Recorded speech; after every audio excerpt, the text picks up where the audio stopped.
नमस्कार विद्यार्थी मित्रांनो, मी राहिनी नामदार इयत्ता 12वीतील अर्थशास्त्र या विषयातील प्रकरण पहिले सूक्ष्म अर्थशास्त्र व स्थूल अर्थशास्त्र यांचा परिचय यामधील महत्त्वाचा भाग सूक्ष्म अर्थशास्त्राचे महत्त्व हे आज घेऊन आलेले आहेत.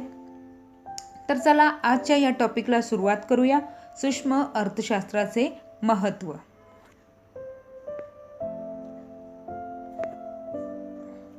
या ठिकाणी आपण पाहिलेलं आहे, सूक्ष्म अर्थशास्त्र म्हणजे जे लहानातील लहान घटकांचा अभ्यास करते ते. सूक्ष्म म्हणजे लहान भाग, लहान हिस्सा, त्याचा अभ्यास.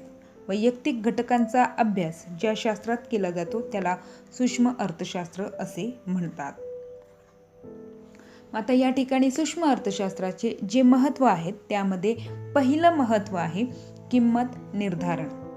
किंमत निर्धारण हा जो भाग आहे तो आपण यापूर्वी सूक्ष्म अर्थशास्त्रातील व्याप्ती, सूक्ष्म अर्थशास्त्रातील अर्थ याच्यामध्ये पाहिलेला आहे. तसेच सूक्ष्म अर्थशास्त्राची वैशिष्ट्ये. या ठिकाणी किंमत निश्चिती किंवा किंमत निर्धारण हा एक त्याचं महत्त्वाचं काम आहे ते त्या ठिकाणी आपण पाहिलेलं आहे की एखाद्या बाजारपेठेमध्ये वस्तूंची, एखाद्या विशिष्ट वस्तूची किंमत कशी निश्चित होते ते कोण करत आहेत? ते सूक्ष्म अर्थशास्त्र करत आहेत. मग त्याचा अभ्यास या ठिकाणी आधी आपण पाहिला आहे. मग सूक्ष्म अर्थशास्त्र किंमत निर्धारण करण्यासाठी महत्त्वाचं आहे, हे त्याचं पहिलं महत्त्व आहे. बाजारपेठेमध्ये उपलब्ध असणाऱ्या वस्तू व सेवांची किंमत निश्चिती कशी होते, त्याप्रमाणेच त्या वस्तू आणि सेवा निर्माण करताना वापरण्यात आलेले उत्पादन घटक, भूमी, श्रम, भांडवल, संयोजक यांचे मोबदले कसे निश्चित होतात यांचा अभ्यास सूक्ष्म अर्थशास्त्रात केला जातो आणि त्याच्यामुळे ती मदत होते. सूक्ष्म अर्थशास्त्रामुळे या वस्तू आणि सेवांची आणि उत्पादन घटकांच्या मोबदल्यांची निश्चित करण्यासाठी सूक्ष्म अर्थशास्त्र हे महत्त्वाचे योगदान देत असते, म्हणून ते महत्त्वाचे आहेत. विविध वस्तूंच्या उत्पादनासाठी साधन सामग्रीचे वाटप कसे होते आणि उत्पादनाचे निरनिराळ्या उपभोक्त्यांकडून वितरण कसे होते याचे देखील स्पष्टीकरण सूक्ष्म अर्थशास्त्र ही शाखा देत असते. त्यामुळे ही शाखा या ठिकाणी किंमत निर्धारण म्हणून महत्त्वाचे योगदान देते. हे त्याचं पहिलं महत्त्व आहे. बघा या ठिकाणी पाठ्यपुस्तकात काय दिलेलं आहे, विविध वस्तूंच्या किमती तसेच विविध उत्पादन घटकांच्या किमती यांचे स्पष्टीकरण करण्यास सूक्ष्म अर्थशास्त्र मदत करते.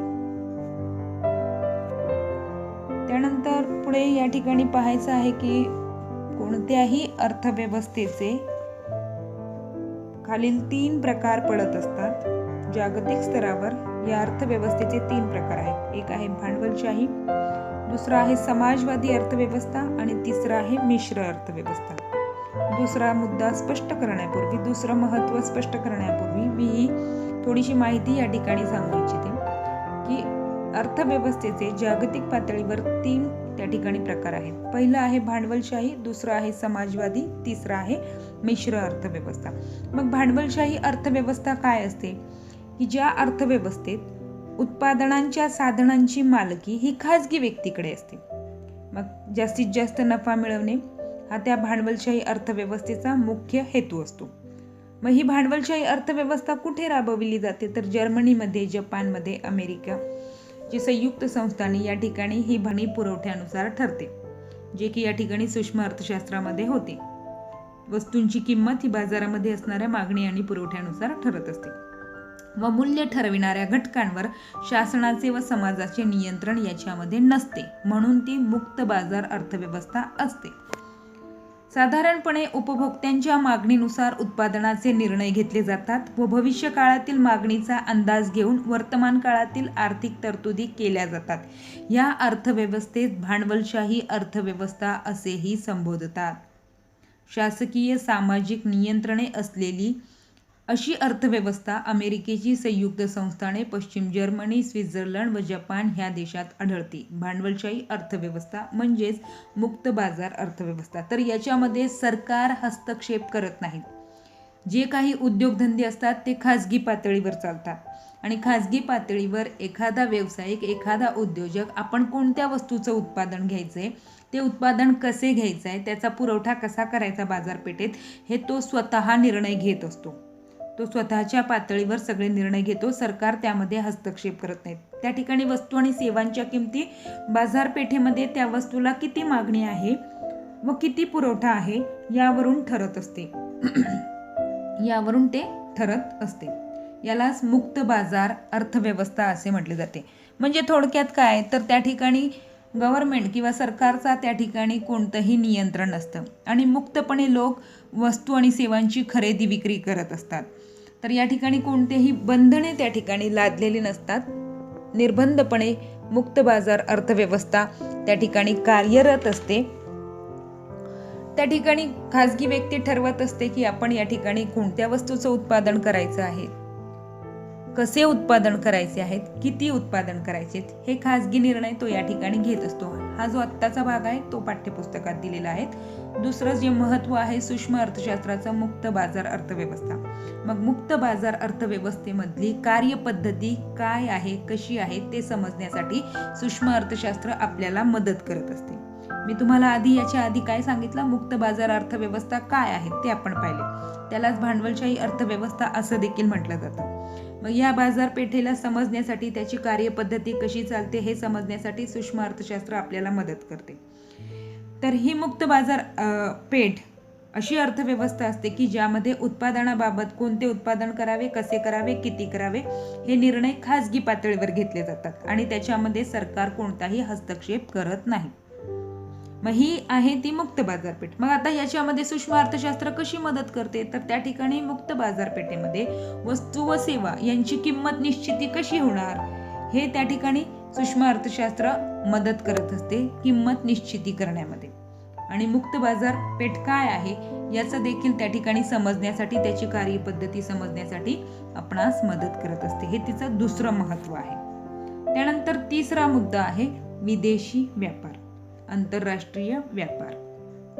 आयात निर्यात होत असेल तर त्या ठिकाणी आयात निर्यातीमध्ये सरकार कोणत्या वस्तूवर किती कर लादत आहे, आपल्या देशाच्या चलनाची दुसऱ्या देशातील चलनाशी त्या ठिकाणी बरोबरी केली तर विनिमय दर कसा ठरत आहेत, आपल्या देशातील चलन रुपये किती दिल्यानंतर, किती प्रमाणात दिल्यानंतर समोरील त्याच्या बदल्यात समोरील देशातील विनिमय दर किती असेल किंवा त्याचं किती चलन आपल्याला आपल्या हातामध्ये येणार आहेत, अशी निश्चिती त्या ठिकाणी करण्यासाठी सूक्ष्म अर्थशास्त्र मदत करत असते.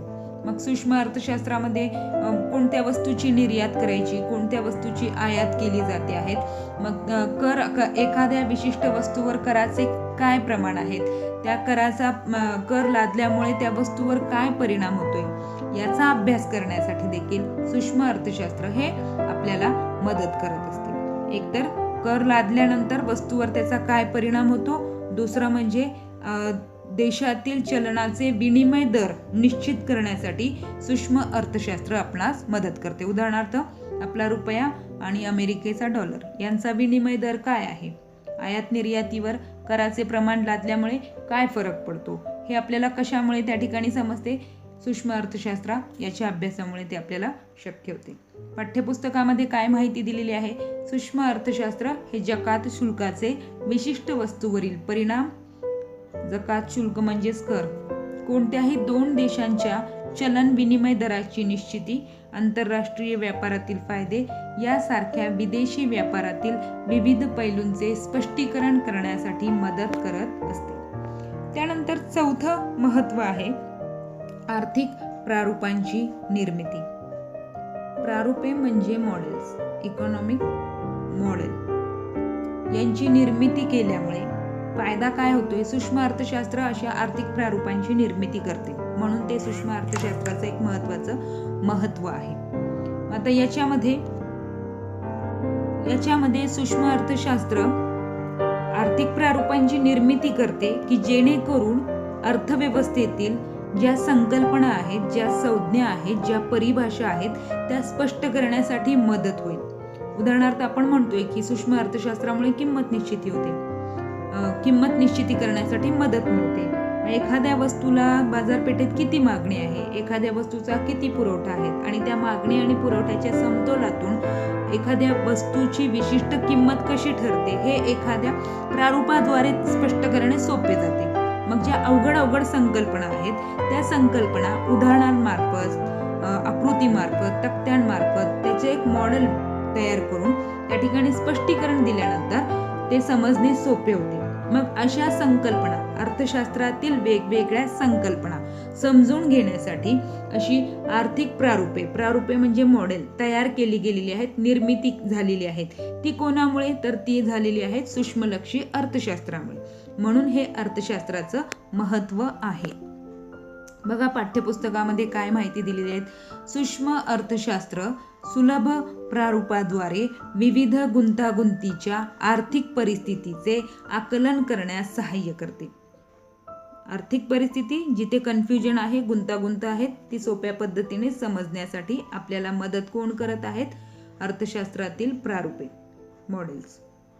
विविध संज्ञा, संकल्पना, परिभाषा, नवीन आर्थिक विश्लेषणाची साधने यासारखे महत्त्वपूर्ण योगदान सूक्ष्म अर्थशास्त्राद्वारे दिलेले आहेत. मग या प्रारूपांमध्ये आणखी कोणकोणत्या गोष्टींचा समावेश होतोय? वेगवेगळ्या संज्ञा, संकल्पना, परिभाषा ही देखील एक प्रारूपे आहेत. त्यांच्याद्वारे आपण वेगवेगळ्या गुंतागुंतीच्या संकल्पना, गुंतागुंतीची आर्थिक परिस्थिती समजण्यासाठी आपल्याला त्याची मदत होते. म्हणून सूक्ष्म अर्थशास्त्राने आर्थिक प्रारूपांची निर्मिती केलेली आहे. मग या प्रारूपांमध्ये वैयक्तिक मागणी, वैयक्तिक पुरवठा, वैयक्तिक बचत, मागणीचा नियम, मागणी काय आहे, पुरवठा काय आहे, बाजारपेठ काय आहेत, अशा प्रारूपांची निर्मिती सूक्ष्म अर्थशास्त्राने केलेली आहे. आर्थिक चले, ज्या आर्थिक संकल्पना आहेत ज्यांचा एकमेकांशी संबंध आहे, त्या संकल्पना आपल्याला साध्या सरळ सोप्या पद्धतीने समजण्यासाठी आर्थिक प्रारूपे निर्माण केली जातात. त्यानंतर पुढचं वैशिष्ट्य आहे व्यावसायिक निर्णय. जे व्यावसायिक आहेत त्या व्यावसायिकांना आपल्या व्यवसायासाठी योग्य निर्णय घेण्यासाठी सूक्ष्म अर्थशास्त्र मदत करते. कारण की व्यावसायिकांना आपला उत्पादन खर्च कमी करायचा असतो आणि जास्तीत जास्त नफा मिळवायचा असतो. मग त्या व्यावसायिकांना जास्तीत जास्त नफा मिळण्यासाठी कोणत्या उत्पादन घटकांचा वापर करायचा, त्या उत्पादन घटकांपासून जास्तीत जास्त वस्तूंचे उत्पादन कसे होईल आणि त्या उत्पादन घटकांचा वापर करून जास्तीत जास्त वस्तू आणि सेवा निर्माण करून जास्तीत जास्त नफा कसा मिळवता येईल याची माहिती सूक्ष्म अर्थशास्त्राद्वारे केली जाते. मग आता उत्पादन घटक जे आहेत त्यांना त्यांचे मोबदले, खंड, वेतन, व्याज याच्या मार्फत दिले जातात. उत्पादन खर्च कशा प्रकारे कमी करता येईल याची माहिती त्या ठिकाणी काढली जाते आणि ते सगळं करण्यासाठी सूक्ष्म अर्थशास्त्र मदत करत असते. म्हणून व्यावसायिकांना मदत करण्यासाठी सूक्ष्म अर्थशास्त्र हे महत्त्वाचं त्या ठिकाणी काम करत आहे. पाठ्यपुस्तकात पाहूया आपण काय माहिती दिलेली आहे. व्यावसायिकांना महत्त्वपूर्ण व्यावसायिक निर्णय घेण्यास सूक्ष्म आर्थिक सिद्धांत मदत करतात. या निर्णयामध्ये उत्पादन खर्चाची निश्चिती, वस्तूंची किंमत निश्चिती, महत्तम उत्पादन आणि नफा यांचा समावेश होतो. म्हणजे उत्पादकांना वस्तूचे उत्पादन करताना भूमी, श्रम, भांडवल अशा उत्पादन घटकांची आवश्यकता असते. मग उत्पादकाला उत्पादन घटकांची जुळवाजुळव करताना व त्याचे प्रमाण ठरविताना त्या घटकांची उत्पादकता विचारात घ्यावी लागते. उत्पादक घटकांपासून उत्पादक जास्तीत जास्त उत्पादकतेची अपेक्षा करत असतो आणि वस्तूंचा उत्पादन खर्च कमीत कमी करून नफा मिळवण्याचा प्रयत्न करत असतो. या ठिकाणी उत्पादकाला विभाजनाचा सीमांत उत्पादकता सिद्धांत उपयोगी पडतो आणि त्यांचे मोबदले काढण्यासाठी त्या ठिकाणी मूल्य सिद्धांत तसेच निर्णय घेताना त्यांचे मोबदले कसे ठरवायचे हे निर्णय घेताना देखील सूक्ष्म अर्थशास्त्र व्यावसायिकांना मार्गदर्शन करत असते. वस्तूंची किंमत कशी निश्चित करायची याच्यासाठी मदत करते. महत्तम नफा कसा मिळवायचा याच्यासाठी मदत करते. जास्तीत जास्त उत्पादन कसे घ्यायचं याच्यासाठी सूक्ष्म अर्थशास्त्र मदत करत असते. त्यानंतर 6वं त्या ठिकाणी महत्त्व आहे शासनास उपयुक्त. सूक्ष्म अर्थशास्त्र हे सरकारला वेगवेगळे धोरण ठरविण्यासाठी मदत करत असते. उदाहरणार्थ, आपलं जे शासन आहे त्या शासनाला कराचे धोरण, सार्वजनिक खर्च कसं करायचं आहे, आर्थिक विकास साधण्यासाठी, आर्थिक वृद्धी करण्यासाठी राष्ट्रीय उत्पन्न जे आहेत ते राष्ट्रीय उत्पन्नातून त्या ठिकाणी आर्थिक विकास साधण्यासाठी कोणकोणती कार्य केली पाहिजेत, धोरणे कशी आखली पाहिजेत, यासाठी सूक्ष्म अर्थशास्त्र उपयुक्त ठरते.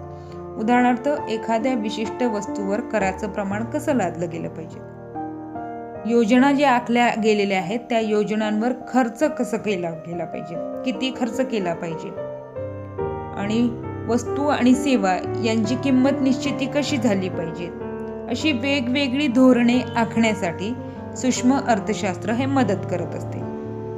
मग त्या ठिकाणी अर्थव्यवस्थेमध्ये एखाद्या देशाकडे जेवढी साधन संपत्ती आहेत त्या साधन संपत्तीचा योग्यपणे, कार्यक्षमपणे वापर होत आहे का, उपलब्ध साधन सामग्री सर्व वापरली जात आहे का, काही साधन सामग्री वाया जात आहेत याची पडताळणी करण्यासाठी सूक्ष्म अर्थशास्त्र महत्त्वाचे ठरते. मग त्या उपलब्ध साधन सामग्रीतून जास्तीत जास्त उत्पादन कसे घेता येईल हे सांगण्यासाठी सूक्ष्म अर्थशास्त्र मदत करत असते, की जेणेकरून समाजामध्ये असणाऱ्या सर्व लोकसंख्येला त्यांना हव्या असणाऱ्या, त्यांना गरजेच्या असणाऱ्या वस्तू आणि सेवा प्राप्त होतील आणि त्या वस्तू आणि सेवातून त्यांना जास्तीत जास्त नफा मिळेल, जास्तीत जास्त समाधान मिळेल, त्यांचं कल्याण साधलं जाईल. या सर्व गोष्टींसाठी सूक्ष्म अर्थशास्त्र मदत करते. कोणाला? सरकारला या पातळीवर निर्णय घेण्यासाठी सूक्ष्म अर्थशास्त्र मदत करते. म्हणजेच साधनांचा वापर कसा करायचा, लोकांचे कल्याण कसे साधले जाणार, सरकारचे कर धोरण कसे ठरवायचे, सार्वजनिक खर्च धोरण कसे ठरवायचे, या धोरणांची आखणी करण्यासाठी सूक्ष्म अर्थशास्त्र मदत करत असते. तर पाठ्यपुस्तकामध्ये काय दिलं आहे, सरकारी कर धोरण, सार्वजनिक खर्च धोरण, किंमत धोरण यासारख्या आर्थिक धोरणांची आखणी करण्यासाठी सूक्ष्म अर्थशास्त्र उपयुक्त ठरते. ही धोरणे संसाधनांचे कार्यक्षम वितरण करण्यासाठी आणि सामाजिक आर्थिक कल्याणाच्या प्रसारासाठी शासनास मदत करत असते.